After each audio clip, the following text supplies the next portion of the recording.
போறீங்களா? மழைக்கு நாங்கள் 10ஆம் தேதி தானே போகிறோம். 10ஆம் தேதிங்களா? இந்த பிளாஸ்டிக் கவர் வச்சிருக்க சுத்தோட அப்படி இருக்க வேண்டாம், இதை வச்சுக்கோங்க. நீங்க ஆயிரக்கணக்கான மக்கள் இந்த கோயிலுக்கு வருவீங்க, லட்சக்கணக்கான மக்கள் சபரிமலைக்கு போகலாம். இத்தனை பேரும் பிளாஸ்டிக் கவர் தூக்கிட்டு போனா அந்த மழை தாங்குமா? நம்ம உணர்ந்துட்டோம்னா அவங்க கொடுக்க மாட்டாங்க. வச்சுக்கோங்க. இனிமேல் சாமிக்கு பிடிச்சது சுத்தம் தான், அதை நம்ம செய்யறோமான்னு பாருங்க.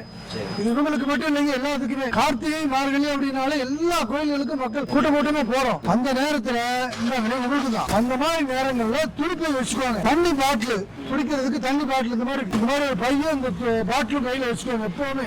போற வழியில் நீங்க பிஸ்கட் வாங்கலாம், என்ன வேணாலும் வாங்கலாம். அது எதுவுமே தூக்கி வீசாதீங்க. வன விலங்குகள் இருக்கும், சாலைகள் இருக்கும், போவாங்க வருவாங்க. எந்த பார்த்தாலும் சுகாதாரம் இருக்கணும், சுத்தம் இருந்தா தான் சுகாதாரம் இருக்கும். அதுக்கு நம்மளால என்ன செய்ய முடியும்னு பாருங்க. இந்த குப்பை இருக்கு இல்லையா, தெரியாம கூட தொட்டுவாங்க. அதான் நீங்க சாமிக்கு செய்யற நல்ல காரியம், உங்க குடும்பத்துக்கு செய்யற புண்ணியம்.